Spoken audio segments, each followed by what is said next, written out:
ಸೋಲು ಗೆಲುವು ಇದೆಯಲ್ಲ ಎಲ್ಲವೂ ಆಕ್ಸಿಡೆಂಟ್ಲಿ. ಯಾರು ಪ್ಲಾನ್ ಮಾಡೋದು ಅಂದರೆ ನಾನು ನಂಬಲ್ಲ. ಆರನ ಜೈಕರನ ನಮಗೆ ನಾವೇ ಹಾಕ್ಕೋಬಾರ್ದು. ಜನ ಮೆರೆಸಿದ್ರೇ ಮೆರವಣಿಗೆ, ಜನ ಬೆಳೆಸಿದ್ರೇ ಬೆಳವಣಿಗೆ. ಅದಾದಮೇಲೆ ನಿಮಗೆ ಕೇಳಿ ಕೇಳಿ ಬೋರ್ ಆಗುತ್ತೆ, ಬಟ್ ಆದರೆ ಆಡಿಯನ್ಸಿಗೆ ಫ್ರೆಶ್ ಆಗಿರುತ್ತೆ. ಸೊ ಇದೊಂಥರ ಕ್ರಾಫ್ಟ್ ಸರ್, ತುಂಬ ಸೆನ್ಸಿಟಿವ್ ಕ್ರಾಫ್ಟು. ಕರೆಕ್ಟಾಗಿ ಬಳಸಿದ್ರೆ ವರ್ಕ್ ಆಗುತ್ತೆ, ಇಲ್ಲ ಅಂದರೆ ವರ್ಕ್ ಆಗಲ್ಲ. ಚೆನ್ನಾಗಿಲ್ಲ. ಇನ್ನೂ ಏನೋ ಬೇಕು ಅಂತ ಹೇಳೋದಕ್ಕೆ ಯಾರು ಬೇಕಾಗಿಲ್ಲ. ಡೈರೆಕ್ಟ್ರು ಪರ್ಟಿಕ್ಯುಲರ್ ಆಗಿ ಹೇಳಬೇಕು. ಆಗ್ಲಿಲ್ವಾ ಅಟ್ಲೀಸ್ಟ್ ಒಂದು ರೆಫರೆನ್ಸ್ ಹೇಳಬೇಕು. ನನ್ನ ಪರಂಪರೆ ಎಲ್ಲ ಇಷ್ಟ ಸರ್ ನನಗೆ. ನನ್ನ ಕೆರಿಯರ್ನ ಬಿಗಿನಿಂಗ್ 10 ವರ್ಷದಲ್ಲಿ ತುಂಬ ಬ್ಲ್ಯಾಂಕ್, ಏನು ದೊಡ್ಡ ಪ್ರೋಗ್ರೆಸಿವ್ ಆಗಿ ಏನು ನಡೆದಿಲ್ಲ. ಕುವೆಂಪು ಮಹಾಕವಿ ಬರೀತಾರೆ, ನಾನೊಂದು ಅನಿಗೋನ ಬರೆಯೋಕ್ಕೂ ತಿನ್ಕಾಡ್ತೀನಿ. ಫಸ್ಟ್ ಪಿಕ್ಚರಲ್ಲಿ ನೀವು ಬರೆದಿದ್ದಲ್ಲ ಸೂಪರ್, ಎರಡನೇ ಪಿಕ್ಚರ್ ಬರೀಬೇಕು. ಡೈರೆಕ್ಟರ್ನ ಅರ್ಥ ಮಾಡ್ಕೊಳ್ಳೋದೇ ಒಂದು 30% ಕೆಲಸ ಸರ್. ವಿಷದ ಬೀಜನ ತಿಂದರೆ ಸಾಯೋದು ನೋಡಿದ್ರಲ್ಲ ಅಂತ. ಇದೇನು ಪ್ರಾಸ ಅಲ್ಲ ಸರ್.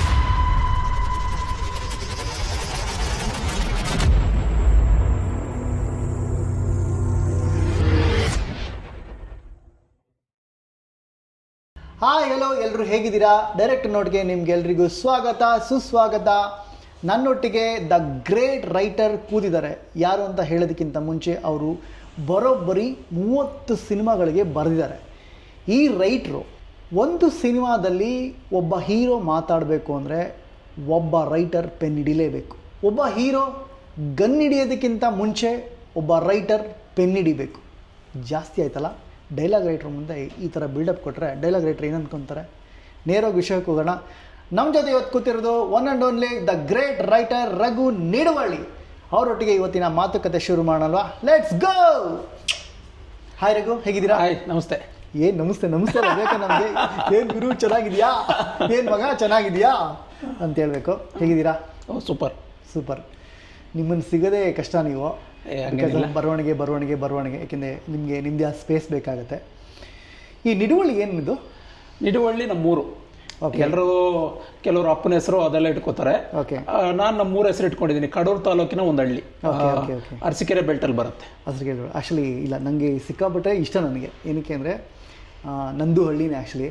ನಾನು ಮುಂಚೆ ಚಿಕ್ಕಮಳಲ್ಲಿ ಅಂತ ಇಟ್ಕೊಂಡಿದ್ದೆ ಸ್ವಲ್ಪ ದಿನದ ಮಟ್ಟಿಗೆ. ಯಾವುದೋ ಗೌರ್ಮೆಂಟ್ ಆಫೀಸ್ಗೆ ಹೋದಾಗ ನಾನು ಗೊತ್ತಿಲ್ಲದೆ ಚಿಕ್ಕಮಳಲ್ಲಿ ಅಂತ ಬರೆದ್ಬಿಟ್ಟೆ. ರಿಜೆಕ್ಟೇ ಆಗ್ಬಿಡ್ತು. ಏನಕ್ಕೆ ಅಂದರೆ ಹೆಸರದ್ದು ಗೌರ್ಮೆಂಟ್ ಆಫೀಸಲ್ಲಿ ಬೇರೆ ಇರುತ್ತಲ್ಲ. ಹಂಗಾಗಿ ಅವತ್ತಿಂದ ನಂದೇನಿದೆ ಒರಿಜಿನಲ್ ಹೆಸರನ್ನೇ ನಾನು ಚಲಾವಣೆ ಮಾಡಿ. ಇದೇನಕ್ಕೆ ಅಂದರೆ ರಘು ನಿಡುವಳ್ಳಿ ಸ್ಕ್ರೀನ್ ನೇಮ್ ಏನಕ್ಕೆ ಅಂದರೆ ನನ್ನ ಹೆಸರು ರಾಘವೇಂದ್ರ ಎನ್ ಬಿ. ರಘು, ರವಿ, ರಾಜು ಕನ್ನಡದಲ್ಲಿ ಕರ್ನಾಟಕದಲ್ಲಿ ತುಂಬ ಕಾಮನ್ ಹೆಸರುಗಳು. ಒಂದು ಸ್ಪೆಸಿಫಿಕ್ ಆಗಿ ಏನೋ ಬೇಕಾಗುತ್ತೆ ರಘು ಆದ್ಮೇಲೆ. ಸೊ ಹಂಗಾಗಿ ರಘು ನಿಡುವಳ್ಳಿ ಅಂತ ಇಟ್ಕೊಂಡೆ. ನಮ್ಮಲ್ಲಿ ಐಡೆಂಟಿಫಿಕೇಶನ್ಗೆ ತುಂಬಾ ಜನ ಡೈರೆಕ್ಷನ್ ಡಿಪಾರ್ಟ್ಮೆಂಟ್ ಅಲ್ಲೇ ರಘು ಅನ್ನೋರು ಇದ್ದಾರೆ, AT ರಘು ಅವರೆಲ್ಲ. ಹಂಗಾಗಿ ರಘು ಅನ್ನೋದು ತುಂಬಾ ದೊಡ್ಡ ಲಿಸ್ಟ್ ಇರುತ್ತೆ. ನಮ್ಮನ್ನು ಗುರುತಿಸ್ಬೇಕಂದ್ರೆ ಸ್ಪೆಸಿಫಿಕ್ ಆಗಿ ಏನೋ ಬೇಕು ಅಂತ ಅನಿಸ್ತು, ಹಂಗಾಗಿ ರಘು ನಿಡುವಳ್ಳಿ.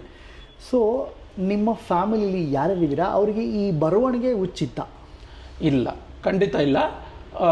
ನಮ್ಮ ತಂದೆ ನಮ್ಮ ತಾತನ ಕಾಲದಿಂದನೂ ಸರಾಯಿ ಸೇಂದಿ ಮಾಡ್ತಿದ್ದವರು. ಆ ಥರದ ಅಭಿರುಚಿ ಏನಿಲ್ಲ.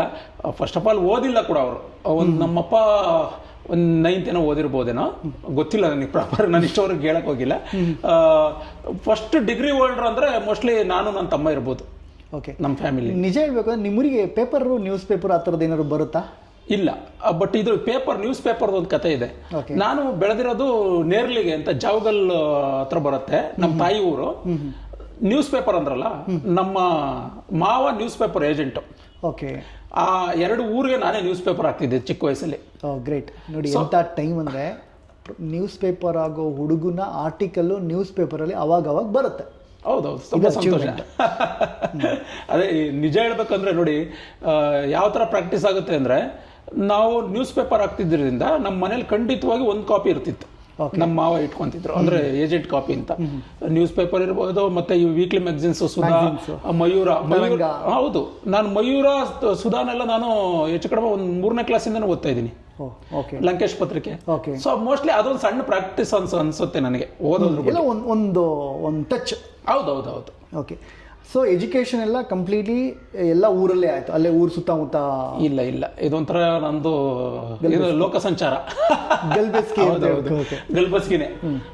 ಹೆಂಗೆ ಅಂದ್ರೆ ನಿಡುವಳ್ಳಿ ಒಂದ್ 2 ವರ್ಷ, ಅದಾದ್ಮೇಲೆ ಮೇಜರ್ ಆಗಿ ಪ್ರೈಮರಿ ಸ್ಕೂಲ್ ಎಲ್ಲ ನಮ್ಮ ನೇರ್ಲಿಗೆಯಲ್ಲಿ ನಮ್ಮ ತಾಯಿ ಊರು, ಅದಾದ ನಂತರ ಉಜ್ರೆಯಲ್ಲಿ STM ಸ್ಕೂಲು ಮತ್ತೆ ರತ್ನಮಾನಸ ಅಂತ ಹಾಸ್ಟೆಲ್ ಹೈಸ್ಕೂಲ್, ಅದಾದ್ಮೇಲೆ PUC ತಿಪ್ಟೂರು SUB ಕಾಲೇಜು, ಅದಾದ್ಮೇಲೆ ಡಿಗ್ರಿ ಈವ್ನಿಂಗ್ ಕಾಲೇಜ್ ಬೆಂಗಳೂರು. ಈ ಜಾಗಗಳಲ್ಲಿ ನೀವು ಎಜುಕೇಷನ್ ಮಾಡುವಾಗ ಈ ರೈಟಿಂಗ್ ಸಂಬಂಧಪಟ್ಟಾಗ ಏನಾದ್ರು ಸ್ಪಾರ್ಕು, ಆರ್ಕು, ಇನ್ಸ್ಪಿರೇಷನ್ ಆ ಥರದ್ದು ಏನಾದ್ರು ನಡೀತಿತ್ತಾ? ಎಕ್ಸಾಂಪಲ್ ಅಂದರೆ ಓದೋ ಹವ್ಯಾಸಗಳು ಅಲ್ಲಿಂದನೇ ಶುರು ಆಗುತ್ತೆ, ಅಥವಾ ನಾಟಕಗಳಿಗೆ ಬರೆಯುವಂಥ ಹವ್ಯಾಸಗಳು ಶುರು ಆಗಿರುತ್ತೆ, ಅಥವಾ ಮ್ಯಾಗ್ಝಿನ್ ಆರ್ಟಿಕಲ್ಸ್ಗಳು ಬರೆಯೋದು ಶುರು, ಆ ಥರದ್ದು ಏನಾದ್ರು ಶುರು ಆಗಿದೆ? ಇದು ಸಿನಿಮಾ ವಿಚಾರಕ್ಕೆ ಬಂದರೆ ತುಂಬ ಚಿಕ್ಕ ವಯಸ್ಸಿಂದ ನಂಗೆ ಸಿನಿಮಾದ ಹುಚ್ಚು. ನಮ್ಮ ಇಡೀ ಫ್ಯಾಮಿಲಿಯಲ್ಲಿ ನನ್ನ ಜನ್ರೇಷನ್ಗೇನೆ VCP ಕ್ಯಾಸೆಟ್, ಅದು ಎಲ್ಲೆಲ್ಲಿ ಆಕ್ಸೆಸಿಬಿಲಿಟಿ ಇದೆ, VCP ಕ್ಯಾಸೆಟ್ಟು ಅಥವಾ ಮಾಮೂಲಿ ಭಾನುವಾರದ ಸಿನಿಮಾಗಳು, DD1 DD9 ರಿಪೀಟ್ ಟೆಲಿಕಾಸ್ಟ್ ಆಗ್ತಿತ್ತು 12ವರೆಗೆ ಮತ್ತು ನೈಟ್ 9ವರೆಗೆ, ಅದನ್ನ ನೋಡೋದು, ಅದ್ರ ಸಿನಿಮಾ ಹುಚ್ಚೆ. ಅದು ಬಿಟ್ಟರೆ ಬರವಣಿಗೆ ಅಂತ ಬಂದರೆ ನಾನು ಹಾಸ್ಟೆಲಲ್ಲಿ ಇದ್ನಲ್ಲ, ರತ್ನಮಾನಸ ಅಂತ ಹಾಸ್ಟೆಲು, ಅಲ್ಲಿ ಈ ಸ್ವಲ್ಪ ಸಾಹಿತ್ಯದ ವಾತಾವರಣ ಇತ್ತು. ಅಲ್ಲಿ ತಾಲೂಕು ಮಟ್ಟದ ಸಾಹಿತ್ಯ ಸಮ್ಮೇಳನ ಎಲ್ಲ ಆದಾಗ ನನ್ನನ್ನು ಕಳಿಸ್ತಾ ಇದ್ರು. ಏನಕ್ಕೆ ಅಂದರೆ ನಾನು ಕವನ ಬರೀತಿದ್ದೆ. ಕವನ ಅಂದರೆ ಈಗ ಅನ್ಸ್ಕೊಟ್ರೆ ಅದು ತುಂಬ ಮಹತ್ವದ್ದೇನು ಬರ್ದಿಲ್ಲ. ಈ ಪ್ರಾಸನೆ ಪ್ರಧಾನವಾಗಿ ಇಟ್ಕೊಂಡು ಕನ್ನಡದ ಕವಿರಾಜ ಕುವೆಂಪು, ಎಲ್ಲೆಡೆ ಹರಡಿದ ಕಾವ್ಯದ ಕಂಪು, ಈ ಥರ ಅಲ್ಲೊಂದೇನೋ ಇವೆಂಟ್ ನಡೆಯೋದು, ಅದಕ್ಕೆ ಸಂಬಂಧಪಟ್ಟಿದ್ದೇನೋ ಟ್ರೈ ಮಾಡೋದು. ಅದು ಪಾಪ ಅವ್ರ ಅದೇ ಗ್ರೇಟ್ ಅನ್ಸ್ತಿತ್ತೋ ಏನೋ ಅವ್ರಿಗೆ ಗೊತ್ತಿಲ್ಲ, ಎಂಕರೇಜ್ ಮಾಡೋರು. ಅದನ್ನ ಮೀರಿ ಒಂದು ಮಕ್ಕಳು ಮ್ಯಾಗ್ಝಿನ್ ಬರ್ತಿತ್ತು, ಅದು ಇವ್ರದ್ದು ಉದಯಮಣಿ ಅವ್ರದ್ದು. ಅದು ಶುರುವಾದಾಗ ಒಂದು ಆ್ಯಡ್ ಕೊಟ್ಟಿದ್ರು, ಏನಂದ್ರೆ ಇದೊಂದು ಮಕ್ಕಳು ಮ್ಯಾಗ್ಝಿನ್ ಶುರು ಮಾಡ್ತಿದ್ವಿ, ಯಾರು ಹೆಸರು ಕೊಡಿ, ಪೋಸ್ಟಲ್ ಕಾರ್ಡಲ್ಲಿ ನೀವು 4 ಹೆಸರು ಬರೆದು ಕಳಿಸ್ಬೋದು, ಸಪೋಸ್ ನಿಮ್ಮ ಹೆಸರು ಸೆಲೆಕ್ಟ್ ಆದ್ರೆ ನಿಮ್ಗೆ ಬಹುಮಾನ ಕೊಡ್ತೀವಿ ಅನ್ನೋ ಥರದ್ದು ಏನೋ ಒಂದು. ನಮ್ಮ ಹಾಸ್ಟೆಲ್ ಕಡ್ಡಾಯವಾಗಿ ನಾವು ಪೇಪರ್ ಓದೋದು ಹವ್ಯಾಸ ಎಲ್ಲ ಇದೆ, ನಮ್ಮ ಹಾಸ್ಟೆಲ್ ವಾತಾವರಣ ಇದೆ. ಮತ್ತೆ ಪ್ರವಾಸ ಕಥನ ಅಂತ ಬರಿತಿದ್ವಿ, ಅಂದ್ರೆ ಎಲ್ಲರೂ ಟೂರ್ ಹೋದ್ರೆ ನೀವು ಕಡ್ಡಾಯವಾಗಿ ಪ್ರವಾಸ ಕಥನ ಬರಿಬೇಕು. ಎಲ್ಲಿ ಹೋದ್ವಿ, ಏನ್ ನಡೀತು, ಏನ್ ನೋಡಿದ್ವಿ, ಹೌದು, ಅದಕ್ಕೊಂದು ಸ್ವಲ್ಪ ಕ್ರಿಯೇಟಿವ್ ಟಚ್ ಇರಬೇಕು. ಅಂದ್ರೆ ತುಂಬಾ ರಿಪೋರ್ಟಿಂಗ್ ಅಲ್ಲದೆ ಒಂದು ಕಥೆಯಾಗಿ, ಒಂದು ಘಟನೆಯಾಗಿ ಮತ್ತೆ ಓದೋಗರಿಗೆ ಓದಿಸ್ಕೊಂಡು ಹೋಗೋ ರೀತಿ. ಈ ನಿಟ್ಟಿನಲ್ಲಿ ನಾನು ಆ ಪೋಸ್ಟಲ್ ಕಾರ್ಡ್ ಅಲ್ಲಿ ಬರೆದು ಕಳಿಸಿದ್ದೆ, ತುಂತೂರು ಅಂತ ಫೈನಲ್ ಆಗಿರೋದು. ಅದು ಎಲ್ಲ ಓದ್ತಿರ್ತಾರೆ ಅನ್ಸುತ್ತೆ ಮಕ್ಕಳದ್ದು. ನಾನು ಬರ್ದಿದ್ದೆ ಅದರಲ್ಲಿ, ಅಂದ್ರೆ 4 ಹೆಸರಲ್ಲಿ ನಾನು ತುಂತುರು ಅಂತ ಬರ್ದಿದ್ದೆ. 1 ವರ್ಷ ನನಗೆ ಫ್ರೀ ಮ್ಯಾಗ್ಝಿನ್ ಬಂದಿತ್ತು ಹಾಸ್ಟೆಲಲ್ಲಿ, ಈ ಥರದಷ್ಟೇ. ಸಿನಿಮಾದಲ್ಲಿ ಫಸ್ಟ್ ಜಾಬ್ ಯಾವುದು? ಫಸ್ಟ್ ಜಾಬು ನಮ್ಮ ಕಸಿನ್ ಬ್ರದರು, ನಮ್ಮ ದೊಡ್ಡಮ್ಮನ ಮಗ ಇಲ್ಲಿ ಮೇಕಪ್ ಮ್ಯಾನ್ ಇದ್ದಾರೆ, ಅವ್ರ ಹತ್ರ ನಾನು ಟಚಪ್ ಆಗಿ ಡುಮ್ ಡುಮ್ ಅಂತ ಸೀರಿಯಲ್. ರೈಟರಿಗೂ ಟಚಪ್ಪಿಗೂ ಸಂಬಂಧನೇ ಇಲ್ಲ. ಹೌದು, ಸಿನಿಮಾ ನೋಡಿ, ಸಿನಿಮಾದ ಟ್ವಿಸ್ಟ್ಗಳೇ ಇದು ಸರ್. ಅದೇ ಏನಂತಾರೆ ಅರುಣ್, ತುಂಬ ಜನರು ಗುರಿ ಇಟ್ಕೊಂಡು ಬರ್ತಾರೆ. ಈಗ ನಾವು ಇನ್ಸ್ಟಿಟ್ಯೂಟ್ಗೆಲ್ಲ ಹೋಗಿ, ನನಗೆ ಅವ್ರ ಬಗ್ಗೆ ಖಂಡಿತ ಖುಷಿ. ನಂದು ಏನಿಲ್ಲ, ಸುಮ್ಮನೆ ಬ್ಲಾಂಕಾಗಿ ಬಂದಿದ್ದು, ಆಸಕ್ತಿ ಮೇಲೆ ಒಂದೊಂದೇ ಟ್ರೈ ಮಾಡ್ತಾ ಹೋಗಿದ್ದು. ನಾನು ಮೇಕಪ್ ಮ್ಯಾನ್ ಆಗಿದ್ದೆ, ಅಲ್ಲಿ ನೋಡಿದಾಗ ಅಸಿಸ್ಟೆಂಟ್ ಡೈರೆಕ್ಟರ್ ಜಾಬ್ ಏನೋ ಇಂಟ್ರೆಸ್ಟಿಂಗ್ ಅನ್ಸೋಕೆ ಶುರುವಾಯಿತು. ಇದನ್ನು ಬೇರೆ ಏನೋ ಮಾಡ್ತಿದ್ದೆ. ಅಲ್ಲಿವರೆಗೂ ಬರೋವರೆಗೂ ನನಗೆ ಅಸಿಸ್ಟೆಂಟ್ ಡೈರೆಕ್ಟರ್ ಕೆಲಸ ಗೊತ್ತಿಲ್ಲ. ನಾನೇನಾದ್ರು ಫಿಕ್ಸ್ ಆಗೋಕ್ಕೆ, ನಾನು ಡೈರೆಕ್ಟರ್ ಆಗಬೇಕು ಅಂತ ಫಿಕ್ಸ್ ಆಗೋಕ್ಕೆ ನನಗೆ ಐಡಿಯಾನೇ ಇಲ್ಲ ಆ ಕೆಲಸದ್ದು. ನಾವು ಎಷ್ಟು ಮುಗ್ಧವಾಗಿ ಸಿನಿಮಾ ನೋಡ್ತಿದ್ದವರು ಅಂದರೆ, ವಿಷ್ಣುವರ್ಧನ್ ಸಿನಿಮಾ ಅಂದ್ರೆ ವಿಷ್ಣುವರ್ಧನ್ ಅಷ್ಟೇ. ಅದರಿಂದ ಡೈರೆಕ್ಟ್ರು ಅದೆಲ್ಲ ಏನು ಗೊತ್ತಿಲ್ಲ, ಪಾತ್ರಗಳ ಬಿಟ್ಟು ಏನು ಗೊತ್ತಿಲ್ಲ. ಸೊ ಹಂಗಾಗಿ ನಾನು ಆ ಥರದ ಕನ್ಸಿಟ್ಕೊಂಡು ಬರೋಕ್ಕೆ ಸಾಧ್ಯನೇ ಇಲ್ಲ, ಮತ್ತೆ ಏನು ಗುರಿ ಇಟ್ಕೊಂಡು ಬಂದಿರಲಿಲ್ಲ. ಸೊ ಹಿಂಗೆ ಕುತೂಹಲ. ಅದಾದ್ಮೇಲೆ ನಾನು ಕೆಲಸ ಮಾಡ್ತಿದ್ದಂಥ ಪಿಕ್ಚರಲ್ಲಿ ದೊಡ್ಡ ರೈಟರ್ ಹತ್ರ ಯಾರೋ ಬರ್ಸಿರ್ತಾರೆ, ಸ್ವಲ್ಪ ಕರೆಕ್ಷನ್ ಇದ್ರೆ ನನ್ನ ಹತ್ರ ನಾನು ಸ್ವಲ್ಪ ಟ್ರೈ ಮಾಡ್ತೀನಿ ಅಂತ, ಈ ಥರ. So what is your education? Evening ಕಾಲೇಜಲ್ಲಿ BSc. ಇಲ್ಲಿ ವಿಜಯ ಈವ್ನಿಂಗ್ ಕಾಲೇಜ್. ಹೊಡಿರಿ, ನೀವು ಈವ್ನಿಂಗ್ ಕಾಲೇಜು. ನಿಮ್ದು ವಿಜಯ, ನಮ್ದು ವೀಣೆ, ಅದೇ ನಮ್ದು ವಾಸವಿ. ನಮ್ದು ನಿಮ್ದು ಜಯನಗರ, ಐ ಥಿಂಕ್ ಗೊತ್ತಾಯ್ತು. ಒಂದು 2 ಕಿಲೋಮೀಟರ್ ಡಿಸ್ಟೆನ್ಸ್ ಅಲ್ಲಿ ಇದೆ. ಹೌದು, ವಾಸವಿ ಅಂದ್ರೆ ನಿಮ್ದು ಬಸವನಗುಡಿ. ಹೇ ಅಲ್ಲ, ವಾಸವಿ ವಿಜಯನಗರ. ಇಲ್ಲಿ ವಿಜಯನಗರ. ಹೌದು, ನಾವು ವಿಜಯನಗರ ಪ್ರಾಂತ್ಯಕ್ಕೆ ಸೇರಿದವರು. ಬಸವಗುಡಿ ಪ್ರಾಂತ್ಯ. ಓಕೆ, ಇದು ಅಲ್ಲಿಂದ ಬಿಕಾಸ್ ಆಫ್ ಅಂದ್ರೆ ಪರಿಸ್ಥಿತಿ ಅವಾಗೆಲ್ಲ ನಮ್ದೆಲ್ಲ ಹಂಗೆ ಇತ್ತು. ಬಿಕಾಸ್ ಆಫ್ ನಾವೇ ದುಡಿದು ಬಾಡಿಗೆ ಕಟ್ಟಿ, ರೆಂಟು, ಊಟ, ಬಟ್ಟೆ ಎಲ್ಲ ಕಾಲೇಜ್ ಅನ್ನ ಹುಡ್ಕೊಂಡು ಬಂದಿದ್ದಷ್ಟೇ. ಏನು ಬಂದಿದೆ ಅದೆಲ್ಲ ಬೋನಸ್. ಟ್ರೂಲಿ ನಾವು ಯಾರು ಸಿನಿಮಾನ ಕನಸು ಹೊತ್ಕೊಂಡು ಬಂದವರೇ ಅಲ್ಲ. ನನಗೆ ಗೊತ್ತಿರೋ ಮಟ್ಟಿಗೆ ಐ ಥಿಂಕ್ ನಿಮ್ದು ಅದೇ ದಾರಿ. ಹೌದು, ಖಂಡಿತ ಇಲ್ಲ. ಮತ್ತೆ ಫಸ್ಟ್ ಆಫ್ ಆಲ್ ಈ ವರ್ಲ್ಡ್ ಮೂವೀಸ್ ಅನ್ನೋ ಕಾನ್ಸೆಪ್ಟೇ ಇಲ್ಲ. ಸಿನಿಮಾ ಅಂದ್ರೆ ಸಿನಿಮಾ ಅಷ್ಟೇ. ನಾನು ಯಾವ ಥರದ ಸಿನಿಮಾ ನೋಡೋಣ ಅಂದ್ರೆ ತಿಪ್ಟೂರ್ 4 ಥಿಯೇಟ್ರಲ್ಲಿ ಒಂದು ಸಿನಿಮಾ ಬಿಡ್ತಿರಲಿಲ್ಲ. ಪೋಸ್ಟರ್ ಚೇಂಜ್ ಆದ್ರೆ ಸಿನಿಮಾ ನೋಡ್ಬೇಕಷ್ಟೇ. ಅದು ಚೆನ್ನಾಗಿದ್ಯೋ ಇಲ್ವೋ, ಡೈರೆಕ್ಟರ್ ಯಾರು, ಅದೆಲ್ಲ ಏನಿಲ್ಲ. ನಿಮ್ಮ ಆಪೋಸಿಟ್ ವರ್ಷನ್. ನನಗೆ ಸಿನಿಮಾ ಅಕ್ಸೆಸ್ಸೇ ಇಲ್ಲ. ನನಗೆ ಸಿನಿಮಾಗಳೇ ನೋಡಕ್ ಆಗ್ತಾನೆ ಇಲ್ಲ. ಅದೇ, ನಿಮ್ಮ ಹಳ್ಳಿ ನಮ್ಮ ಹಳ್ಳಿ ನಮಗೆ ಇಂಟೀರಿಯರ್ ಪ್ಲೇಸ್ ಸರ್. ಹಂಗಾಗಿ ಸಿನಿಮಾದ ಮೌಲ್ಯ ಇದು. ಸಿನಿಮಾ ಅಂದ್ರೆ ಈ ತರ ಪ್ಯಾರಲ್ ಸಿನಿಮಾ ಇರುತ್ತೆ, ಆರ್ಟ್ ಮೂವೀಸ್ ಇರುತ್ತೆ, ಕಮರ್ಷಿಯಲ್ ಇರುತ್ತೆ. ಈ ಕ್ಯಾಟಗರಿ ಅನ್ನೋ ವಿಚಾರದ ಬಗ್ಗೆ ಒಂದು ನಯಾ ಪೈಸದ ಐಡಿಯಾನು ಇರಲಿಲ್ಲ. ಸೊ ಸಿನಿಮಾನೇ ಯೂನಿವರ್ಸಿಟಿ, ಇಲ್ಲೇನು ಏನಾದ್ರು ಕಲ್ತಿದ್ರೆ ಇಲ್ಲಿಂದಾನೆ. ಫಸ್ಟ್ ಅಸಿಸ್ಟೆಂಟ್ ಡೈರೆಕ್ಟರ್ ಸಿನಿಮಾ ಯಾವುದು? Care of footpath. Okay okay okay. Master Kishan 9ನೇ ವರ್ಷದಲ್ಲಿ ಡೈರೆಕ್ಟ್ ಮಾಡಿ ವರ್ಲ್ಡ್ ರೆಕಾರ್ಡ್ ಆಗಿರೋಂಥ ಸಿನಿಮಾ. ಓಕೆ. ಅಲ್ಲಿ ನಾನು, ಹೃದಯ ಶಿವ, ನಮ್ಮ ಆರ್ ಚಂದ್ರು ಅಕ್ಷಲಕ್ಕೆ ಸೇರಿಸಿದ್ದು. ಆರ್ ಚಂದ್ರು ನನಗೆ ನನ್ನ ಎಸ್ ನಾರಾಯಣ್ ಸೀರಿಯಲ್ ಇಂದ ಪರಿಚಯ. ಸೊ ಅದು ಫಸ್ಟ್ ಅಸಿಸ್ಟೆಂಟ್ ಡೈರೆಕ್ಟರ್ ಆಗಿ, ಅದಾದ್ಮೇಲೆ ಒಂದು 15 ಸಿನಿಮಾ ಮಾಡಿದ್ದೀನಿ. ಸೊ ಅಸಿಸ್ಟೆಂಟ್ ಡೈರೆಕ್ಟರ್ ಆಗಿ ಅಪ್ ಟು ನೀವು ಅಸೋಸಿಯೇಟ್ ಡೈರೆಕ್ಟರ್ ಆಗಿ ಒಂದು 15 ಸಿನಿಮಾ ಮಾಡಿದ್ರಿ. ಬೆಲ್ ಬಾಟಮ್ವರೆಗೂ. ಜಯತೀರ್ಥ ಸರ್ ಫಸ್ಟ್ ಸಿನಿಮಾ ಅಂದ್ರೆ ಒಲವೇ ಮಂದಾರದಿಂದ ಬೆಲ್ ಬಾಟಮ್ವರೆಗೂ ನಾನೇ ಅವ್ರಿಗೆ ಕೋ ಡೈರೆಕ್ಟರ್. ಎಸ್ ನಾರಾಯಣ್ ಅವ್ರ ಜೊತೆ ಈ ಜಂಗಲ್ ಜಾಕಿ ಈ ತರ, ಮತ್ತೆ ನಮ್ಮ ಕಿಶನ್ ಅವ್ರದ್ದು ಬ್ಯಾನರಲ್ಲಿ ಒಂದು 3 ಸಿನಿಮಾ, ಕೇರಾ ಫುಟ್ಪಾತ್ 2, ಟೀನೇಜು, ಈ ತರ ಒಂದಷ್ಟು ಒಟ್ಟಿಗೆ ಒಂದು 15 ಸಿನಿಮಾ ನನ್ನ ಕೆಲಸ. So bell bottom is your last cinema. Last ಸಾಹೇಬ ಮಾಡಿದ್ದೆ. ಅದರಿಂದ ಅದಾದ್ಮೇಲೆ ಇವು ರೈಟಿಂಗ್ ಆಗಿ ಫಸ್ಟ್ ನಿಮ್ಗೆ ಅವಕಾಶ ಕೊಟ್ಟಿದ್ದೆ. ರೈಟಿಂಗ್ ಆಕ್ಚುಲಿ ಏನಂದ್ರೆ ಫಸ್ಟ್ ಇನ್ನಿಂಗ್ಸ್ ಅಷ್ಟು ಕ್ಲಿಕ್ ಆಗಿಲ್ಲ. ನಾನು ಗೋಸ್ಟ್ ರೈಟರ್ ಇಂದ ಗೋಸ್ಟ್ ರೈಟರ್ ಮಾಡಿದೀನಿ. ಅದೇನು ಗೋಸ್ಟ್ ರೈಟರ್ ಅಲ್ವಾ, ಹಂಗಾಗಿ ಹೆಸರು ಹೇಳೋ ಅವಶ್ಯಕತೆ ಇಲ್ಲ. ಗೋಸ್ಟ್ ಇರ್ಲಿ, ತೊಂದರೆ ಇಲ್ಲ. ಯಾಕೆಂದ್ರೆ ಅವರು ಅವಕಾಶ ಕೊಟ್ಟಿರೋ ದೊಡ್ಡ ವಿಚಾರನೆ ಅವತ್ತಿನ ಕಾಲಕ್ಕೆ. ಅದಾದ ನಂತರ ಪ್ರಾಪರ್ ಆಗಿ ಒಂದು ಟೈಟ್ಲ್ ಕಾರ್ಡ್ ಅಂತ ಬಿದ್ದಿದ್ದು ನಂದಾದೀಪ ಅಂತ ಸಿನಿಮಾ. ಓಕೆ. ಯಾರು ಸರ್ ಅದು? ಅಣಜಿ ನಾಗರಾಜ್ ಪ್ರೊಡ್ಯೂಸರು, ಶಿವ ಹಿರೇಮಠ್ ಅಂತ ಡೈರೆಕ್ಟ್ರು. ಓಕೆ. ನಮ್ಮ ಗುರುರಾಜ್ ಹೊಸಕೋಟೆ ಅವರ ಒಂದು ಸಾಂಗ್ ಬರುತ್ತೆ, ಉತ್ತರ ಕರ್ನಾಟಕದ ಸಾಂಗ್. ಆ ಸಾಂಗ್ ಬೇಸ್ಡ್ ಮೇಲೆ ಒಂದು ಕತೆ ಮಾಡ್ಕೊಂಡಿದ್ವಿ. ದೇವರಾಜ್ ಅವರು ಹೀರೋ, ಶ್ರುತಿ ಅವರು ಹೀರೋಯಿನ್. ಒಂದು ಅದರಲ್ಲಿ ಮೇಜರ್ ಆಗಿ ಒಂದು ಮಗನ ಪಾತ್ರ ಎಲ್ಲ ಬರುತ್ತೆ. ಒಂದು ಹಳ್ಳಿ ಸೊಗಡಿನ ಸಂಭಾಷಣೆ ಅದು. ಸೊ ಅದು ಫಸ್ಟ್ ಅವಕಾಶ. ಅದಾದ ನಂತರ ಮೈಲಾರಿಲಿ ನಾನು ಬರ್ದಿದ್ದೀನಿ. ಬಟ್ ಏನಂದ್ರೆ ರೆಕಗ್ನಿಷನ್ ಸಿಕ್ಕಿಲ್ಲ. ಸೊ ಹಂಗಾಗಿ ನಾನು ಮತ್ತೆ ಬ್ಯಾಕ್ ಟು ಪೆವಿಲಿಯನ್ ಅಂತ ಡೈರೆಕ್ಷನ್ ಡಿಪಾರ್ಟ್ಮೆಂಟ್ ಕೆಲಸನೇ ಮುಂದುವರಿಸ್ತಾ ಬಂದೆ. ಸೊ ರೆಕಗ್ನೈಸ್ ಸಿಗದೆ ಅಷ್ಟೊತ್ತಿಗೆ ಒಂದು 5 ಸಿನಿಮಾ ಆಗಿದ್ವಾ? ಆಗಿರುತ್ತೆ. ಇವತ್ತಿಗೂ ನಾವು ಮಾತಾಡ್ಬೇಕಾದ್ರೆ ಹೇಳ್ತೀವಿ, ಒಳ್ಳೆ ರೈಟ್ರ ಅಲ್ವಾ, ಪ್ರತಿಭಾನ್ವಿತನ, ಆಮೇಲೆ ಹೌದೌದು ಮಾರ್ಕೆಟ್ ಯಾರಿದ್ದಾರೆ ಅಂತ. ಆ ಮಾರ್ಕೆಟ್ ಅಲ್ಲಿ ನಾವು ಇರ್ಲಿಲ್ಲ, ಹಂಗಾಗಿ ಅವಕಾಶಗಳು. ಮಾರ್ಕೆಟ್ ಅಂದ್ರೆ ಕಮರ್ಷಿಯಲ್, ಅಂದ್ರೆ ಕಮರ್ಷಿಯಲ್. ಪಿಕ್ಚರಲ್ಲಿ ಏನು ಬರ್ದಿದ್ವಿ, ಎಷ್ಟು ಹಾಳಾಗಿತ್ತು, ಎಷ್ಟು ಫನ್ ಮಾಡಿದ್ವಿ, ಎಷ್ಟು ರಿಸರ್ಚ್ ಮಾಡಿದ್ವಿ, ಅದು ಯಾವುದೂ ಅಲ್ಲ. ಆ ಸಿನಿಮಾ ಹಿಟ್ ಆಯ್ತಾ, ಹಿಟ್ ಆಗಿಲ್ವಾ ಅಂದ್ರೆ ಎಂಡ್ ಪಾಯಿಂಟ್. ಟ್ರೇಡ್ ಏನು ಹೇಳುತ್ತೆ, ಟ್ರೇಡ್. ಇವತ್ತು ನಾನು ನಮ್ಮ ಫ್ರೆಂಡ್ಸ್ಗೆ ಹೇಳ್ತಿರ್ತೀನಿ, ಜನರಲ್ ಕೇಳ್ತಾರಲ್ಲ ಯಾವ್ದು ನಿಮ್ದು ಫೇವ್ರೇಟ್ ಸಿನಿಮಾ ಅಂತ. ಸರ್ ಅರುಣ್, ನಾನು ಫ್ಲಾಪ್ ಆಗಿರೋ ಪಿಕ್ಚರ್ಲು ಸಿನ್ಸಿಯರ್ ಆಗಿ ಬರ್ದಿರೋದು 100%. ಮತ್ತೆ ಬೇರೆ ಕಾರಣಗಳಿಗೆ ಅದು ಕಮರ್ಷಿಯಲ್ ಆಗಿ ವರ್ಕೌಟ್ ಆಗ್ಲಿಲ್ಲ ಅಂದ್ರೂ ಒಂದು ಫ್ಲಾಪ್ ಆಗಿರೋ ಸಿನಿಮಾ ಡೈಲಾಗ್ ಗುರುತಿಸಿದ್ದಾರೆ. ಇನ್ನೊಂದು ಹಿಡನ್ ಸತ್ಯ, ನಿಮ್ಮ ಹತ್ರ ನಾವು ತುಂಬ ಮಾತಾಡ್ಕೊಂಡಿದ್ವಿ. ತುಂಬ ಜನ ಕೆಲಸರು ಇದನ್ನು ಕ್ಯಾಮ್ರಾ ಮುಂದೆ ಹೇಳೋಕ್ಕೆ ಸ್ವಲ್ಪ ಭಯ ಪಡ್ತಾರೆ, ಮತ್ತು ಸ್ವಲ್ಪ ಇನ್ನೊಬ್ರಿಗೆ ಹರ್ಟ್ ಮಾಡೋದು ಬೇಡ ಅನ್ನೋ ವಿಚಾರಕ್ಕೆ. ತುಂಬ ಜನಕ್ಕೆ ಅವರು ಫೇವ್ರೆಟ್ ಸಿನಿಮಾ ಯಾವುದಾಗಿರುತ್ತೆ ಅಂದರೆ ಕಮರ್ಷಿಯಲಿ ನಾಟ್ ವರ್ಕೌಟೆಡ್ ಸಿನಿಮಾನೇ ಆಗಿರುತ್ತೆ. ಹೌದೌದು. ಯಾಕೆ ಅಂದರೆ ಅವರಿಗೆ ತುಂಬ ಮಜಾ ಕೊಟ್ಟಿರುತ್ತೆ. ಈ ಗೆದ್ದಿರೋ ಸಿನಿಮಾಗಳು ಆಕ್ಸಿಡೆಂಟ್ಲಿನೋ ಇನ್ನೇನೇನೋ ಕಾರಣಕ್ಕೆ ಆಗಿದೆ. ಸರ್, ಗೆಲುವು ತುಂಬಾ ಆಕ್ಸಿಡೆಂಟ್ಲಿ, ಅದನ್ನ ಯಾರು ಮಾಡಕ್ ಚಾನ್ಸೇ ಇಲ್ಲ ನನ್ನ ಅನುಭವದಲ್ಲಿ. ಅಂದ್ರೆ ನಾನು ಹೇಳ್ತಿರೋದು, ಒಂದು 30 ಸಿನಿಮಾ ಡೈಲಾಗ್ ಬರ್ದು, ಒಂದು 15 ಸಿನಿಮಾ ಅಸೋಸಿಯೇಟ್ ಕೆಲಸ ಮಾಡಿ, ಅಂದ್ರೆ ನಾನು ಡೈಲಾಗ್ ಬರ್ದಿರೋ 60 ಸಿನಿಮಾ ಇನ್ನೂ ರಿಲೀಸ್ ಆಗೋ ಒಂದು 10. ಸೊ ಇಷ್ಟೆಲ್ಲ ಅನುಭವದಲ್ಲಿ ನಾನು ನೋಡಿರೋದು, ಗೆದ್ದಿರೋ ಸಿನಿಮಾ ಆಗಲಿ ಸೋತಿರೋ ಸಿನಿಮಾ ಆಗಲಿ, ನಾವು ತುಂಬಾ ಕಾನ್ಫಿಡೆಂಟ್ ಆಗಿದ್ದಂಥ ಸಿನಿಮಾ ಟೋನಿ. ಓಕೆ. ಡೈರೆಕ್ಟರ್ಗಿಂತ ಜಾಸ್ತಿ ಕಾನ್ಫಿಡೆನ್ಸ್ ನನಗೆ. ಅದ್ರ ಸೋಲನ್ನ ನನಗೆ ಅರಗಿಸ್ಕೊಳಕ್ಕಾಗಿಲ್ಲ ಒಂದು ವಾರ. ಹೌದು, ನೀವು ಒಂದು ಸ್ವಲ್ಪ ಡಿಸ್ಟರ್ಬ್ ಆಗಿದೆ. ಆಯ್ತಾ? ಅದಾದ್ಮೇಲೆ ಬೆಲ್ ಬಾಟಮ್ ಬಗ್ಗೆ ಎಲ್ಲ ನನ್ಗೆ ಮಾತಾಡ್ತಾರೆ ಎಷ್ಟೊಂದು ಜನ. ಸರ್, ಅದನ್ನ ತುಂಬಾ ಕೂಲಾಗಿ ತುಂಬಾ ಸಹಜವಾಗಿ ಮಾಡಿರೋದು. ನಾವು ಎಕ್ಸ್ಟ್ರಾಡಿನರಿ ಏನೇನೋ ಮಾಡಿದೀವಿ ಅಂತ ಹೇಳ್ಕೊಂಡ್ರೆ ಅದು ತಪ್ಪಾಗ್ಬಿಡುತ್ತೆ. ಅದು ನಮಗೆ ನಾವೇ ಮೋಸ ಮಾಡ್ಕೊಂಡಾಗೆ.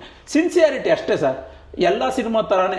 ಅದ್ರ ಬಗ್ಗೆ ಹೆಚ್ಚಿನ ನಿರೀಕ್ಷೆ ಕೂಡ ಇರಲಿಲ್ಲ. ಯಾಕೆಂದ್ರೆ ನಮಗೆ ಆಲ್ರೆಡಿ ಒಂದು ಸೋಲು ಆಗಿರೋದ್ರಿಂದ. ನಮ್ಮ ಡೈರೆಕ್ಟರ್ ಕೂಡ ಯಾರ ಪಾಸಿಟಿವ್ ಆಗಿ ಹೇಳಿದ್ರೆ ನಾವು ಒಂದ್ಸತಿ ಒಂದು ಸ್ಟೆಪ್ ಬ್ಯಾಕ್ ಇಂದ ಬಂದ್ಬಿಟ್ಟು ಯೋಚನೆ ಮಾಡ್ತಾ ಇದ್ವಿ, ನಾನು ನಮ್ಮ ಡೈರೆಕ್ಟರ್ ಇವ್ರು ನಿಜವಾಗಿ ಹೇಳ್ತಿದ್ದಾರೆ. ಯಾಕೆಂದ್ರೆ ನಮ್ಗೆ ಈ ತರ ತುಂಬಾ ಆಗಿದೆ.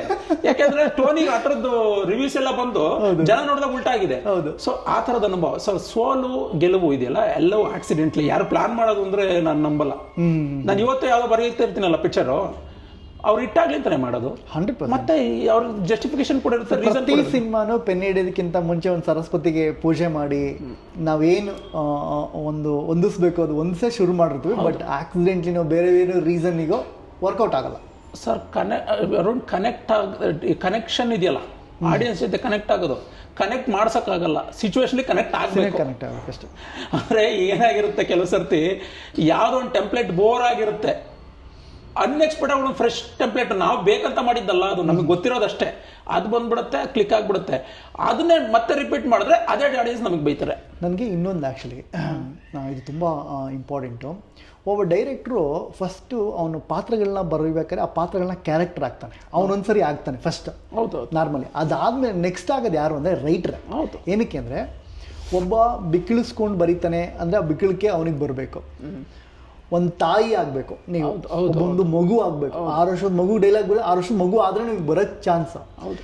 ಇನ್ನೊಬ್ಬ ಯಾರೋ ಒಬ್ಬ ಇಡಿಯಟ್ ಆಗಬೇಕು, ಕ್ರಿಮಿನಲ್ ಆಗಬೇಕು ಅಂದ್ರೆ ನೀವು ಕ್ರಿಮಿನಲ್ ಆಗಬೇಕು, ಸೈಕೋಪಾತ್ ಆಗಬೇಕು, ರೇಪಿಸ್ಟ್ ಆಗಬೇಕು, ಏನಿಲ್ಲ, ಮಡಿ ಮೈಲ್ಗೆ ಏನಿಲ್ಲ, ಬೌಂಡ್ರಿ ಇಲ್ಲ.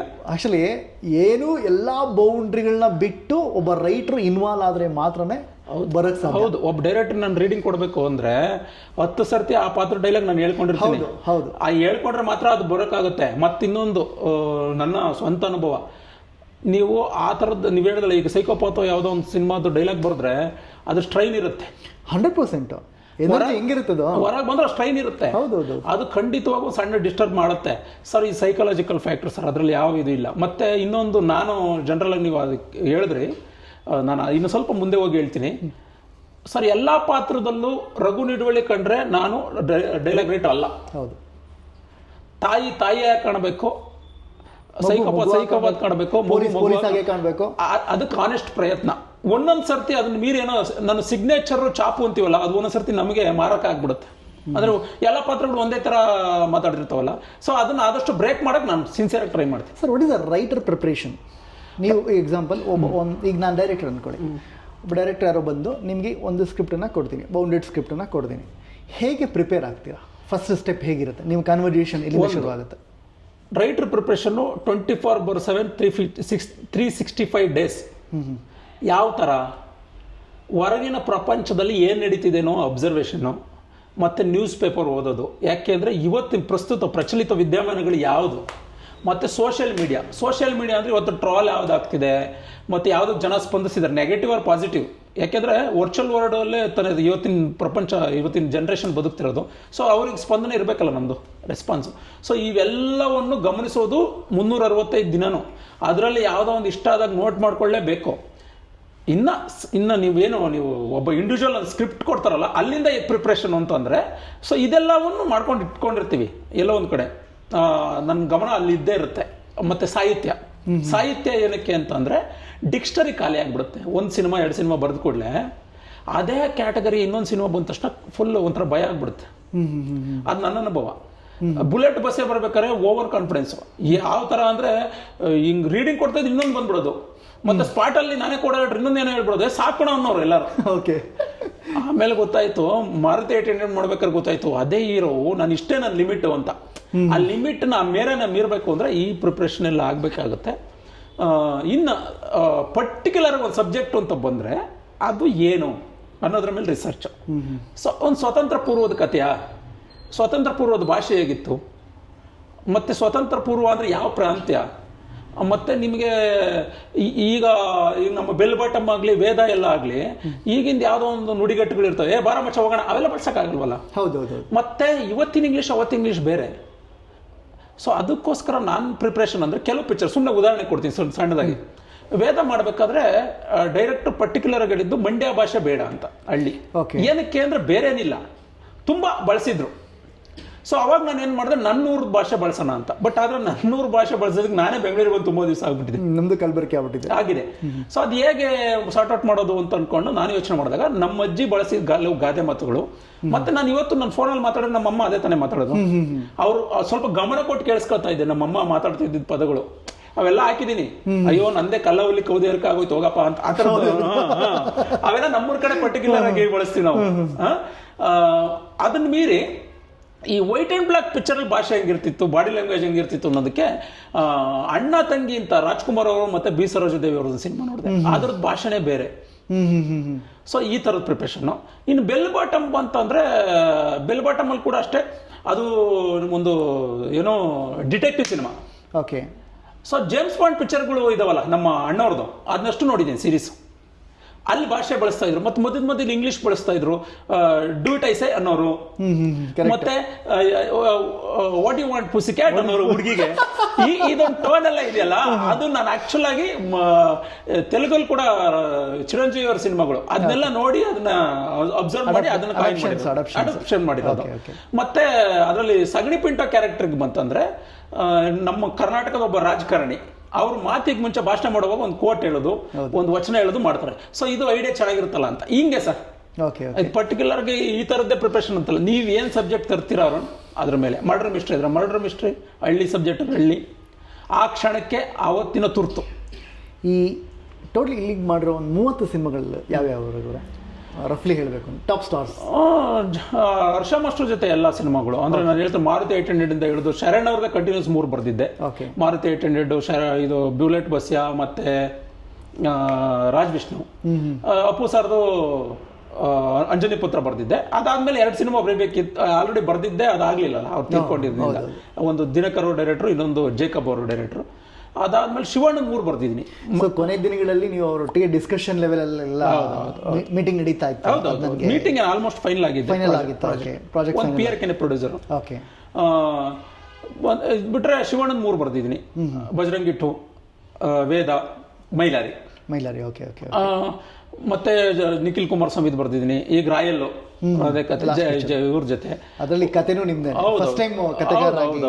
ಈ ತರ ಒಂದು ಹೊಸಬ್ರು ಜಾಸ್ತಿ ಬರ್ದಿದ್ದೀನಿ. ಸಂಕಷ್ಟಕರ ಗಣಪತಿ, ತೂತು ಮಡಿಕೆ. ಹೊಸಬ್ರ ಬಗ್ಗೆ ನನ್ಗೆ ದೊಡ್ಡ ಕುತೂಹಲ ಸರ್. ಓಕೆ. ಏನಕ್ಕೆ ಅಂದ್ರೆ ಅವ್ರನ್ನ ಕೇಳ್ಬೋದು, ಹೊಸಬನಿಗೆ ಹೊಸ ಅನುಭವದಲ್ಲಿ ಬರ್ತಾನೆ. ನಾನು ಎವಾಲ್ವ್ ಆಗ್ತೀನಿ, ರೈಟ್ರ್ ಎವಾಲ್ವ್ ಆಗ್ಬೇಕಾಗತ್ತೆ. ಯಾಕೆಂದ್ರೆ ಅದನ್ನೇ ಬರೆದು ಒಂದು ಸ್ವಲ್ಪ ಸ್ಟ್ಯಾಗ್ನೆಂಟ್ ಅನ್ಸಕ್ಕೆ ಶುರುವಾಗುತ್ತೆ, ಎಲ್ಲ ನಿಂತುಬಿಟ್ಟೆ ಅಂತ ಅನ್ಸಕ್ಕೆ ಶುರುವಾಗುತ್ತೆ. ಮತ್ತೆ ಒಂದ್ಸಲ ಸಂಕಟ ಆಗುತ್ತೆ.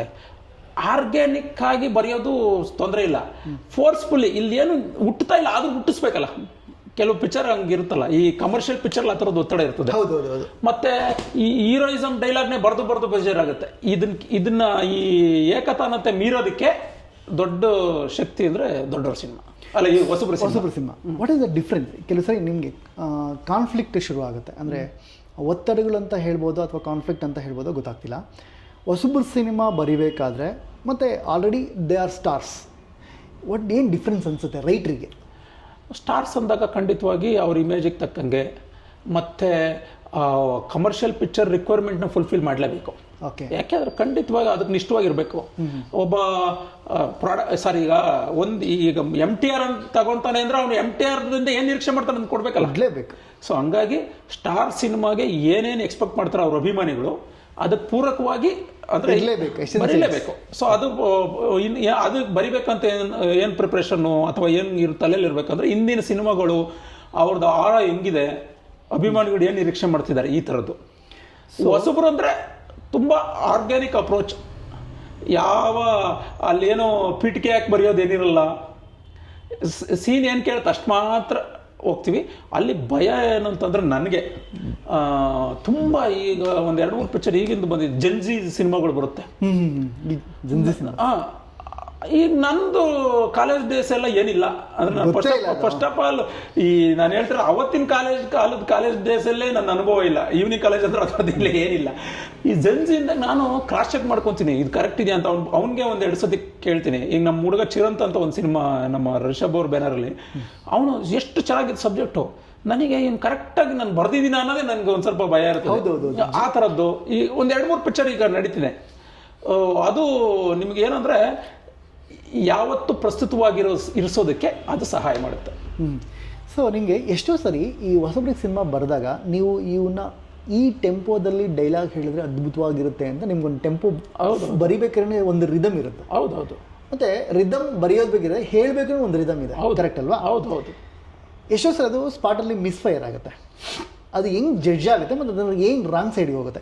ಈಗೇನು ಸ್ಟಾರ್ ಆಗ್ಬೋದು, ಸ್ಟಾರು ತಪ್ಪಿಳಿರೋ ಎಕ್ಸಾಂಪಲ್ ಸಿಕ್ಕಾಪಟ್ಟೆ. ಹೌದು. ಹೊಸಬ್ರು ಹೇಳಿರೋದು ಡೈಲಾಗ್ ಡೆಲಿವರಿ ವೆರಿ ಇಂಪಾರ್ಟೆಂಟ್.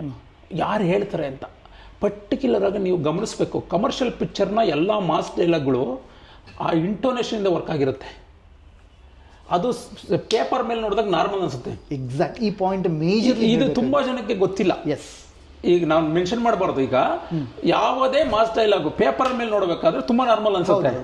ಅದು ಆ ಇಂಟೋನೇಷನ್ನು ಮತ್ತೆ ಮಧ್ಯದಲ್ಲಿ ಒಂದು ಪಾಸ್ ಕೊಡ್ತಾನೆ ಆ ರೀ ರೆಕಾರ್ಡಿಂಗ್ ಜೊತೆಗೆ ಹಂಗೆ ಅನ್ಸುತ್ತೆ. ಈಗ ನಾನೇ ಆರನ ಜೈಕರನ ನಮಗೆ ನಾವೇ ಹಾಕೋಬಾರ್ದು, ಜನ ಮೆರೆಸಿದ್ರೇನೆ ಮೆರವಣಿಗೆ, ಜನ ಬೆಳೆಸಿದ್ರೇನೆ ಬೆಳವಣಿಗೆ ಅಂತ ಒಂದೇನೋ ಒಂದು ಇದೆಯಲ್ವಾ. ಈ ಇಂಟೋನೇಷನ್ ಬಿಟ್ಬಿಟ್ಟು ಏನೋ ಫ್ಲೋ ಇಲ್ಲದೆ ಹೇಳ್ಬಿಟ್ರೆ, ಇನ್ನೊಂದೇನು ಹೇಳ್ಬಿಟ್ರೆ ಅದು ವರ್ಕೇ ಆಗಲ್ಲ. ಈ ಥರ ತುಂಬ ಆಗಿದೆ. ಮತ್ತು ಮೇಜರ್ ಆಗಿ ಕಾಮಿಡಿ ಇದೆಯಲ್ಲ, ಕಾಮಿಡಿಯಲ್ಲಿ ಟೈಮಿಂಗ್ ಇಂಪಾರ್ಟೆಂಟು. ತುಂಬ ಸತಿ ನನಗೆ ನೋವಿದೆ, ಬಟ್ ಅದು ನನ್ನ ಕೈಲಿಲ್ಲ. ಒಂಥರ ದತ್ತು ಕೊಟ್ಟಂಗೆ ಮಕ್ಕಳನ್ನ.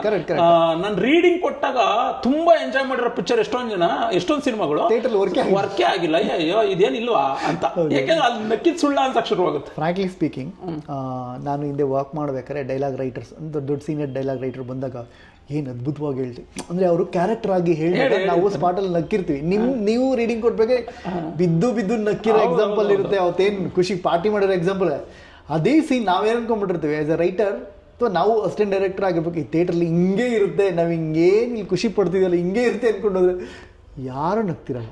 ಮತ್ತು ಇನ್ನೊಂದು ಕಾಮಿಡಿ ಯಾವತ್ತು ಎಡಿಟಿಂಗು ತುಂಬ ಇಂಪಾರ್ಟೆಂಟು. ನಾನೇನೋ ಒಂದು ಡೈಲಾಗ್ ಹೊಡೆದಾಗ ಒಂದೊಂದು ರಿಯಾಕ್ಷನ್ ಏನು ಬೀಳುತ್ತೆ ಅನ್ನೋದ್ರ ಮೇಲೆ ನೀವು ಅದಕ್ಕೆ ನೋಡ್ಬೇಕಂದ್ರೆ ಬ್ರಹ್ಮಾನಂದಂ ಕಾಮಿಡಿ ನೋಡಬೇಕು. ಆಕ್ಷನ್ ರಿಯಾಕ್ಷನ್ಸ್ ಇರುತ್ತೆ. ಆಕ್ಷನ್ ರಿಯಾಕ್ಷನ್ ಕರೆಕ್ಟಾಗಿ ವರ್ಕ್ ಆಗಿಲ್ಲ ಅಂದ್ರೆ ಕಾಮಿಡಿ ವರ್ಕ್ ಆಗಲ್ಲ. ಇನ್ನೊಂದು ನಂದು ಸಂದರ್ಭ ಬಂದಿದ್ದಕ್ಕೆ ಹೇಳ್ತಾ ಇದ್ದೀನಿ, ತುಂಬ ಸರ್ತಿ ಕಾಮಿಡಿ ಅನ್ನೋದು ಒಂದು 2-3 ರೀಡಿಂಗಲ್ಲಿ ವರ್ಕ್ ಆಗುತ್ತೆ. ಅದಾದಮೇಲೆ ನಿಮಗೆ ಕೇಳಿ ಬೋರ್ ಆಗುತ್ತೆ. ಬಟ್ ಆದರೆ ಆಡಿಯನ್ಸಿಗೆ ಫ್ರೆಶ್ ಆಗಿರುತ್ತೆ. ಆ ಗಮನವೇ ಇಲ್ಲದೆ ಎಡಿಟಿಂಗಲ್ಲಿ ಚಾಪ್ ಮಾಡೋಕ್ಕೆ ಹೋಗಿ ಎರಬಿರಿ ಅಂದರೆ ಲೆಂತ್ ಜಾಸ್ತಿ ಇದೆ ಅನ್ನೋ ಕಾರಣಕ್ಕೆ ಕಾಮಿಡಿನ ಎತ್ಬಿಡ್ತಾರೆ. ಇವರು ಯಾಕೆ ಎತ್ತುತ್ತಾರೆ ಅಂದರೆ ಅವ್ರಿಗೆ ಆ ಕ್ಷಣಕ್ಕೆ ಕಾಮಿಡಿ ವರ್ಕ್ ಆಗ್ತಿರಲ್ಲ, ಆಲ್ರೆಡಿ ನೋಡ್ಬಿಟ್ಟಿರ್ತಾರೆ. ಈ ಪಾಯಿಂಟ್ ಏನಂದರೆ ಎಸ್ಪೆಷಲಿ ರೈಟಿಂಗಲ್ಲಿ ಈ ಸಮಸ್ಯೆ ಆಗುತ್ತೆ. ನಾರ್ಮಲಿ ಡೈರೆಕ್ಟರ್ಸ್ಗಳಿಗೆ ಇದನ್ನು ನೋಟಿಫೈ ಮಾಡ್ತಾರೆ. ಕೆಲವು ಡೈರೆಕ್ಟರ್ಸ್ಗೆ ಇದು ಗೊತ್ತಾಗುತ್ತೆ. ಕೆಲವು ಡೈರೆಕ್ಟರ್ಸ್ ಅಂದರೆ first reading, second reading, 3 reading, 4 reading ತನಕ ಹೋಗುತ್ತೆ. ಫಸ್ಟ್ ರೀಡಿಂಗಲ್ಲಿ ಇದು ಆ್ಯಕ್ಷನ್ ಡೈಲಾಗ್ ಆಗಿರ್ಬೋದು, ಬಿಲ್ಡಪ್ ಡೈಲಾಗ್ ಆಗಿರ್ಬೋದು, ಎಮೋಷನ್ ಡೈಲಾಗ್ ಆಗಿರ್ಬೋದು, what ever it. First okay, 2 ಸರಿ ಓಕೆ, 3ನೇ ಸರಿಗೆ ಸಣ್ಣ ಕರೆಕ್ಷನ್ ಎಲ್ಲ, 4ನೇ 5ನೇ ಸರಿಗೆ ಫ್ಲಾಟ್ ಅನ್ಸ್ಬಿಡುತ್ತೆ ಎಲ್ಲದು. ಇದೇನು ಚೆನ್ನಾಗಿರ್ಬೇಡ್ರಿ ಮತ್ತೆ ಅವಾಗಲೇ ಇವನಾರ ಚೆನ್ನಾಗಿ ಬರ್ದಿಲ್ಲ, ಬೇರೆ ರೈಟ್ರಿಗೆ ಹೋಗ್ಬೋದು. ಆಮೇಲೆ ಟೆಂಡರ್ನೆಸ್ ಇದೆಯಲ್ಲ, ಅದನ್ನು ತುಂಬ ಹಾಳು ಮಾಡಬಾರ್ದು. ಒಂದು ರಾನೆಸ್ಸು ಇರುತ್ತಲ್ಲ. ಈಗೇನೋ ಒಂದು ಫಸ್ಟ್ ವರ್ಷನ್ ಕೊಟ್ಟಾಗ ಅದ್ರಲ್ಲಿ ಏನೋ ಒಂದು ಮಜಾ ಇರುತ್ತಲ್ಲ, ಇಂಪ್ರೂವೈಸ್ ಮಾಡ್ತಾ ಇದ್ದೀನಿ ಅಂತ ಅಂದ್ಬಿಟ್ಟು ಅದನ್ನ ಹಾಳಾಗೋ ಚಾನ್ಸಸ್ಸು ತುಂಬ ಸರ್ತಿ ಇದೆ. ಎಸ್, ಅದೇ. ಸೊ ಈ ಪಾಯಿಂಟಲ್ಲಿ ಒಂದು ಇಂಟ್ರೆಸ್ಟ್ ಆಗಬೇಕು. ಹೌ ಟು ಕಿಲ್ ಸ್ಟೋರೀಸ್ ಅಂತ ಒಂದು ನಾನು ಅಂದ್ಕೊಂಡಿದ್ದೆ. ಇದು ನನ್ನ ವೈಯಕ್ತಿಕ ಎಕ್ಸ್ಪೀರಿಯನ್ಸು ಆಗಿದೆ. ನೀವು ಡಿಸ್ಕಷನ್ಗೆ ತುಂಬ ಸಿನಿಮಾಗಳಿಗೆ ಹೋಗಿದ್ದೀರಾ, ನಾನು ಹೋಗಿದ್ದೀನಿ, ಇವಾಗ ಹೋಗ್ತಿಲ್ಲ.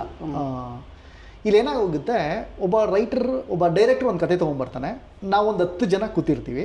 ಸೊ ಡಿಸ್ಕಷನ್ ಮಾಡ್ತೀವಿ. ಡಿಸ್ಕಷನ್ ಮಾಡ್ತಾ ಒರಿಜಿನಲ್ ಕತೆ ಇಲ್ಲಿ ಹೋಗ್ಬಿಟ್ಟಿರುತ್ತೆ. ಹೌದು. ಈಗೊಂದು ಅದೇ ಕತೆ, ಚಿತ್ರಕಥೆ, ಸಂಭಾಷಣೆಗೆ ಏನು ವ್ಯತ್ಯಾಸ? ಕತೆ ಲೈನ್ ಹೇಳ್ತಾರಲ್ಲ, ಆ ಲೈನ್ಗೆ ಎಕ್ಸೈಟ್ ಆಗಿದ್ದೀರಾ. ಚಿತ್ರಕಥೆಲ್ಲೂ ಎಕ್ಸೈಟ್ಮೆಂಟ್ ಇರಬೇಕು. ನಾನು ಡೈಲಾಗ್ ಬರ್ದ್ರಲ್ಲ ಅದು ಇರಬೇಕು. ಎಷ್ಟೊಂದು ಸರ್ತಿ ಏನಾಗಿರುತ್ತೆ, ಇದು ನಾನು ಹೇಳ್ತಿರೋದು ಬಿಡಿ, ನಾವಲ್ಲ ಬರ್ದಿರೋವನೇ ಅದನ್ನ ಮೈ ಮರ್ತಿರೋದು ನಾನು ನೋಡ್ಬಿಟ್ಟಿದ್ದೀನಿ. ನನಗೆ ಬೇಜಾರಾಗೋದು ಅದು. ನೀನು ಯಾವನ ಲೈನ್ ಹೇಳಿರೋವನೇ ಮೈ ಮರ್ತು ಯಾವುದೋ ಒಂದು ಸ್ಕ್ರೀನ್ ಪ್ಲೇ ಏನೋ ಒಂದು ವಿಚಾರ ಚೆನ್ನಾಗಿದೆ ಅಂತ ಅಂದ್ಬಿಟ್ಟು ಅಲ್ಲೋಗಿ ನಾನು ಏನು ಹೇಳ್ತಾ ಇದ್ದೀನಿ, ನಾನು ಎಷ್ಟೊಂದು ಜನ ನಮ್ಮ ಫ್ರೆಂಡ್ಸಿಗೆ ಹೇಳ್ತಿರ್ತೀನಿ, ನನ್ನ ಡೈಲಾಗ್ ವರ್ಕ್ ಆಗಲಿಲ್ಲ ಅಂದ್ರೆ ಪರವಾಗಿಲ್ಲ, ಸಿನಿಮಾ ವರ್ಕ್ ಆಗಬೇಕು. ಒಂದು ರಾಂಗ್ ಡೈಲಾಗ್ ಒಂದು ಸೀನ್ ಹಾಳು ಮಾಡುತ್ತೆ. ಬೇಡದಿರೋ ಜಾಗದಲ್ಲಿ ನಾನು ಪಂಚೋ, ನಾನು ಯಾರು ಅಂತ ಹೇಳಲ್ಲ. ನಾನು ಅಸೋಸಿಯೇಟ್ ಡೈರೆಕ್ಟರ್ ಕೆಲಸ ಮಾಡಬೇಕಾದ್ರೆ ಒಂದು ಸಿನಿಮಾದಲ್ಲಿ ಹೀರೋ ಬೈ ಒಂದು ಡೈಲಾಗು, ಹುಟ್ತಾನೆ ಅಮ್ಮನ್ ತಿನ್ಕೊಂಬಂದಿರೋ ನಾನು ನಿನ್ನನ್ನು ಬಿಡ್ತೀನೇನೋ ಅಂತ. ಅಯ್ಯೋ ಇದು ಯಾಕೆ ಬೇಕಿದ್ರು ಡೈಲಾಗ್ ಪಂಚ್ ಅಲ್ಲ, ಇದು ಈ ಬೇಡದಿರೋ ಪಂಚ್ ಅಲ್ವಾ ಇದು? ಯಾವ ಜಾಗ ಯಾಕೆ? ಸೊ ಈ ತರ ಡೈಲಾಗ್ ರೈಟರ್ ವಿಲನ್ ಆಗೋ ಚಾನ್ಸಸ್ ಇದೆ, ಆ ಸೂಕ್ಷ್ಮತೆ ಗೊತ್ತಿಲ್ಲ ಅಂದ್ರೆ. ಸೊ ಇದೊಂಥರ ಕ್ರಾಫ್ಟ್ ಸರ್, ತುಂಬಾ ಸೆನ್ಸಿಟಿವ್ ಕ್ರಾಫ್ಟು. ಕರೆಕ್ಟಾಗಿ ಬಳಸಿದ್ರೆ ವರ್ಕ್ ಆಗುತ್ತೆ, ಇಲ್ಲ ಅಂದ್ರೆ ವರ್ಕ್ ಆಗಲ್ಲ. ಸೋತಿರೋ ಪಿಕ್ಚರ್ಗೂ ನಾನು ಕಾರಣ ಆಗಿರಲ್ಲ, ಗೆದ್ದಿರೋ ಪಿಕ್ಚರ್ಗೂ ನಾನು ಕಾರಣ. ನಾನು ಬರೆದಿದ್ದು ಅವನಿಗೆ ಆ ಅಭಿರುಚಿ ಇತ್ತು ಡೈರೆಕ್ಟರ್ಗೆ. ಎಸ್, ಅವನಿಗೆ ಗೊತ್ತಾಗ್ತಿತ್ತು ಏನಾದ್ರು ಸ್ಪಾಟಲ್ಲಿ ಮಿಸ್ ಆದರೆ ಟೈಮಿಂಗ್ ಮಿಸ್ ಹೊಡಿತಿದ್ದಿಲ್ಲ ಅಂತ ಅವ್ನಿಗೆ ಗೊತ್ತಾಗ್ತಿತ್ತು, ಅದನ್ನು ಕರೆಕ್ಷನ್ ಮಾಡ್ದ. ಸೊ ನನಗಲ್ಲ ಕ್ರೆಡಿಟ್, ಕಂಪ್ಲೀಟ್ ಡೈರೆಕ್ಟರ್. ಹೌದು. ಸೊ ಈ 2 ಪಾಯಿಂಟಲ್ಲಿ ಬರೆಯೋದಕ್ಕಿಂತ ಮುಂಚೆ ಒಬ್ಬ ಡೈರೆಕ್ಟ್ರನ್ನ ಒಬ್ಬ ರೈಟರ್ಸ್ ಟೀಮು ಹೇಗೆ ಕಿಲ್ ಮಾಡ್ಬೋದು? ನನಗೆ ಈ ಟೈಮಲ್ಲಿ ನೀವು ಹೇಳ್ತಿರ್ಬೇಕಾದ್ರೆ ನೆನಪಾಗಿದ್ದು ರಾಜ್ ಬಿ ಶೆಟ್ಟಿ ಒಂದು ಹೇಳ್ತಿದ್ರು, ಇಲ್ಲಿ ಯಾವುದೋ ಒಂದು ಇಂಟರ್ವ್ಯೂ ನೋಡಿದ್ದೀನಿ, ಎಲ್ಲ ಒನ್ಲೈನ್ಸು ಚೆನ್ನಾಗಿರುತ್ತೆ ಅಂತ. ನೀ ಯಾವುದೇ ಕತೆ ಒನ್ಲೈನ್ ಕೇಳಿದಾಗ ಚೆನ್ನಾಗೇ ಇರುತ್ತೆ. ಹೌದೌದು. ಅದು ಹಂತವಾಗಿ ಇದಾಗುತ್ತೆ. ಈಗ 2 ಆಗುತ್ತೆ ಸರ್. ಡಿಸ್ಕಷನ್ ಕೂತಾಗ ಈಗೋಗಳಿಂದ ಹಾಳಾಗ್ಬೋದು. ಇನ್ನೊಂದು ಸರ್ತಿ ಏನಾಗುತ್ತೆ, ದಿಕ್ಕು ತಪ್ಪಿಸ್ತಾರೆ. ಯಾವ ಥರ ದಿಕ್ಕು ತಪ್ಪಿಸ್ತಾರೆ ಅಂದರೆ ನಾನು ನೋಡಿದ್ದೀನಿ ಬೇರೆ ಭಾಷೆಯಿಂದೆಲ್ಲ ರೈಟರ್ಸ್ ಎಲ್ಲ ಬಂದಾಗ ತುಂಬ ರೋಚಕವಾಗಿ ಹೇಳ್ಬಿಡ್ತಾರೆ. ಆ ರೋಚಕತೆಗೆ ಮರುಳಾಗಿ ನಿಮ್ಮ ಕತೆ ಆತ್ಮನ ಸಾಯಿಸ್ಕೊಂಡ್ಬಿಡ್ತೀರಿ. ಎಸ್, ಅಲ್ಲಿ ಆಗುತ್ತೆ. ಮತ್ತು ಈ ಒಂದು ಸಣ್ಣ ಸಣ್ಣ ಬದಲಾವಣೆ ಅಂತ ಅಂದ್ಕೊಂಡು ಮಾಡ್ತೀವಿ. ಇವನು ನಟ ಬಂದಿದ್ದಾನೆ, ಇವನಿಗೊಂದು ಸ್ವಲ್ಪ ಸಣ್ಣ ಬದಲಾವಣೆ. ಆ ಬದಲಾವಣೆ ಬೇಕು ಬೇಡ ಅಂತಲ್ಲ, ಆದರೆ ಎಷ್ಟು ನಿಮ್ಮ ಕಥೆಯನ್ನು ಹಾಳು ಮಾಡೋವಷ್ಟ ಅಲ್ಲ. ಸೊ ಈ ಥರದ್ದೆಲ್ಲ ಮಾಡ್ತಾ ಮಾಡ್ತಾ ಮಾಡ್ತಾ ಹೋದಾಗ ನೀವು ಅದೇ ನೀವೇನೋ ಕನಸ್ಕೊಂಡಿದ್ದು ಹಾವು ಬಂದಿದ್ದ ಹಗ್ಗ. Director, no, no. Director, no.